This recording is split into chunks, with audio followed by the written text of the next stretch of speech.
No coração do Brasil do século XX, em meio à sincretização fervilhante de crenças africanas, indígenas e cristãs, surgiu a Umbanda. Mas o que é a Umbanda? Tudo começou com a diáspora africana. Escravizados e trazidos à força para o Novo Mundo, os africanos trouxeram consigo não apenas sua força de trabalho, dignidade e humildade, mas um rico legado espiritual. Como sabemos, segundo a ciência, foi na África que surgiram os primeiros seres humanos. Consequentemente, os primeiros contatos com a espiritualidade provavelmente tenha sido lá na África também. Assim, só reforçando a força espiritual que vem de lá. Com o povo africano trazido forçado para terras brasileiras, os africanos de diferentes nações também precisavam cultuar seus deuses, mesmo que escondidos de seus senhores. Vale lembrar que na África se tem diversas culturas e religiões diferentes. Digo isso porque tem gente que pensa que lá é tudo igual, e não é. A África é um continente com diferentes países, e cada região cultua seu panteão. O que eu quero dizer é que nem todo lugar na África se cultua orixá, como muitas pessoas pensam. Na verdade, muita coisa do que é falada sobre as religiões afro-brasileiras não procede. O povo que trouxe os orixás são os Iorubás, que vieram entre o meio e o final da época da escravidão. Antes deles, os Bantus já estavam no Brasil povoando e plantando as raízes da fé africana em solo brasileiro, trazendo o culto aos Inquises. Também havia, antes dos Iorubás, a nação Jeje, que cultuavam os Voduns. Falando de prática, a Umbanda, na verdade, tem toda a roupagem Bantu, que, se fosse fazer uma relação direta às práticas, poderia ser algo parecido com o que conhecemos hoje como Quimbanda. E Quimbanda, na verdade, era o nome do sacerdote do povo Bantu, que significa curador. O que entrou forte no Brasil, falando do povo Iorubá, foram os orixás e algumas práticas. O que não significa que o que é praticado aqui no Brasil é praticado da mesma forma na África, longe disso. Talvez, por serem os últimos povos africanos a virem em massa escravizados da África para o Brasil, os Iorubás sejam mais conhecidos aqui. Mas isso não significa que existe só influência deles. Perante a esse contexto, de que a África tem crenças diferentes entre suas nações, precisaria de um vídeo só falando dessa incrível diversidade que o continente africano tem em suas crenças, e sobre a história do candomblé, que também vai ser retratada aqui neste canal. E então podemos falar com mais profundidade sobre os termos macumba e sobre o calandu, que é a origem do candomblé.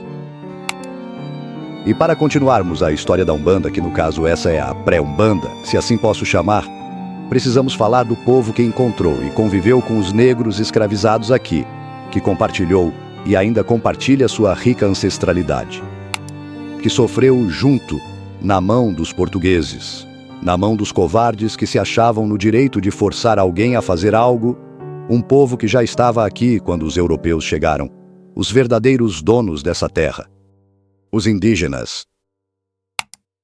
Você já parou para pensar como a prática da defumação usando fumo adentrou na Umbanda? Será que é africana? E a arte de cura através de ervas e banhos? Será que as ervas que estavam aqui eram as mesmas que estavam na África?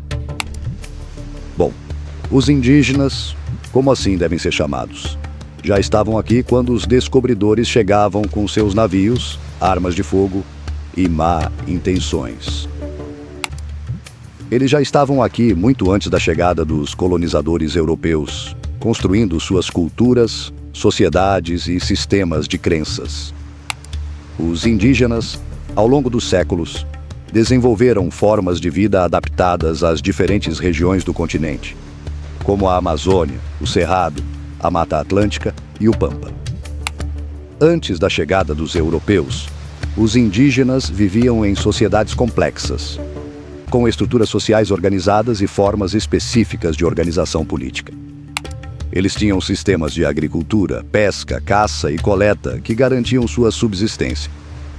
As comunidades indígenas eram ricas em diversidade cultural, com línguas, costumes e rituais distintos. Segundo a história, a primeira religião que se tem conhecimento em território brasileiro era a religião denominada como Santidade, a religião dos indígenas. A Santidade foi uma religião praticada pelos indígenas no Brasil, especialmente antes da chegada dos portugueses. Os indígenas frequentemente reverenciavam os espíritos de seus antepassados. Acreditava-se que esses espíritos tinham uma influência significativa na vida cotidiana e podiam ser invocados durante as cerimônias. Também atribuíam grande importância espiritual a elementos da natureza, como rios, árvores, montanhas e animais. Esses seres espirituais eram frequentemente considerados intermediários entre os humanos e o mundo espiritual. Faziam o uso de ervas sagradas, instrumentos como o maracá, um objeto sagrado usado como um receptáculo para os espíritos dos ancestrais e divindades. Danças e rituais, muitos deles mais tarde incorporados na Umbanda também. E como sabemos, o cristianismo também está muito presente em casas de Umbanda. Não são todos os sacerdotes que são a favor da sincretização cristã em um centro de Umbanda. Há quem diga que devemos buscar sempre as nossas raízes africanas e não misturar as coisas, porém, na minha opinião, a Umbanda já é, por si só, uma mistura muito linda. Uma mistura de crenças, e por mais que pessoas pensem diferente, importante é fazer bem ao próximo, assim como Jesus ensina em suas lindas palavras. E claro que o fato da religião cristã ser forçadamente incluída na vida dos indígenas e africanos tem o maior peso nisso tudo.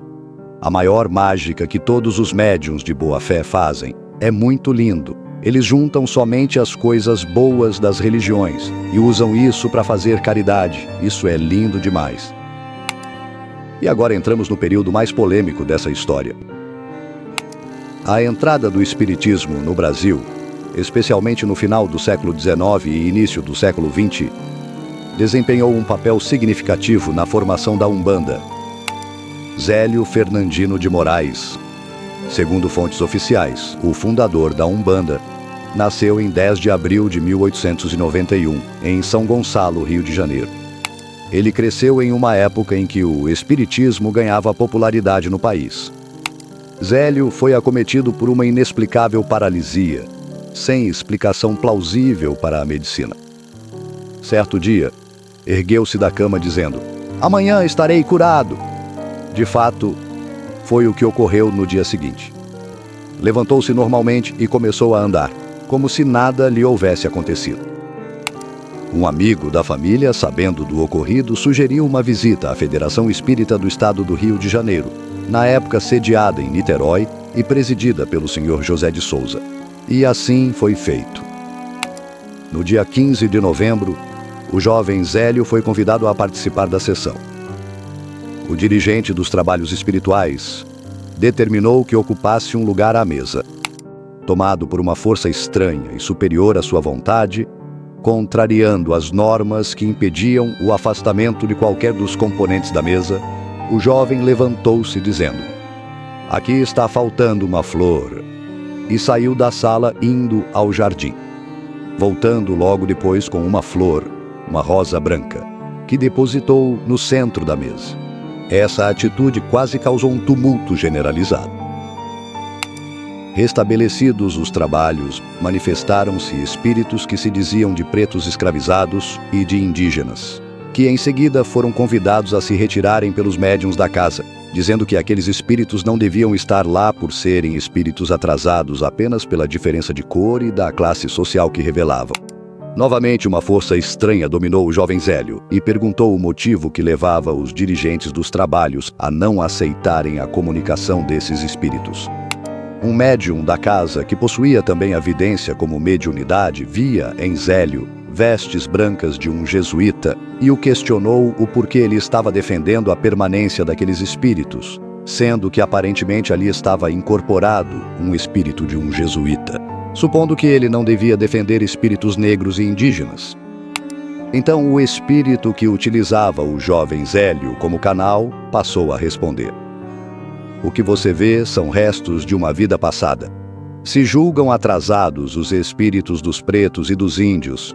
Devo dizer que amanhã estarei na casa deste aparelho para dar início a um culto em que esses pretos e esses índios poderão dar sua mensagem e assim cumprir a missão que o plano espiritual lhes confiou. Será uma religião que falará aos humildes, simbolizando a igualdade que deve existir entre todos os irmãos, encarnados e desencarnados. E se querem saber o meu nome, que seja este: Caboclo das Sete Encruzilhadas. No dia seguinte, 16 de novembro de 1908, toda a família de Zélio, inclusive ele próprio, estavam apavorados. Nem ele mesmo sabia explicar o que se passava. Estava surpreso em haver dialogado com aqueles austeros senhores de cabeça branca, em volta de uma mesa onde se praticava um trabalho para ele desconhecido. Na casa de sua família, na rua Floriano Peixoto, número 30, em Neves, Niterói, ao se aproximar da hora marcada, 20 horas, já se reuniam os membros da Federação Espírita, seguramente para comprovar a veracidade do que fora declarado na véspera. Os parentes mais chegados, amigos, vizinhos e, do lado de fora, um grande número de desconhecidos. Às 20 horas, manifestou-se o Caboclo das Sete Encruzilhadas. Declarou que se iniciava naquele momento um novo culto em que espíritos dos velhos africanos e os índios nativos da nossa terra poderiam trabalhar em benefício dos seus irmãos encarnados, qualquer que fosse a cor, a raça, o credo e a condição social. A prática da caridade no sentido do amor fraterno seria a característica principal desse culto, que teria por base o Evangelho de Jesus e como Mestre Supremo, o Cristo.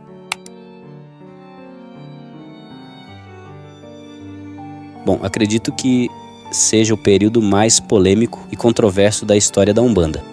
O contexto do nosso país, logo após o fim da escravidão em 1888, o racismo ainda estava muito presente. Acredito que essa discussão seja a mais polêmica acerca da Umbanda. Em um período que até mesmo Allan Kardec chegou a fazer declarações racistas sobre o povo preto, dizendo que eles eram inferiores. Alguns dizem que, ali naquele período, começou um embranquecimento das práticas da Umbanda. E alguns questionam até mesmo a veracidade dos fatos do dia 15 de novembro de 1908, dizendo que somente depois de anos que criaram essa história para poder embranquecer a religião. Não posso deixar de dizer que isso é polêmico para muitas pessoas, mas esse vídeo não é um vídeo de opinião e sim de história. Então, oficialmente, o dia 15 de novembro é considerado a data do surgimento da Umbanda como religião organizada e foi oficializado no Brasil em 18 de maio de 2012. Em 8 de novembro de 2016, após estudos do Instituto Rio Patrimônio da Humanidade, a Umbanda foi incluída na lista de patrimônios imateriais do Rio de Janeiro, por meio de decreto.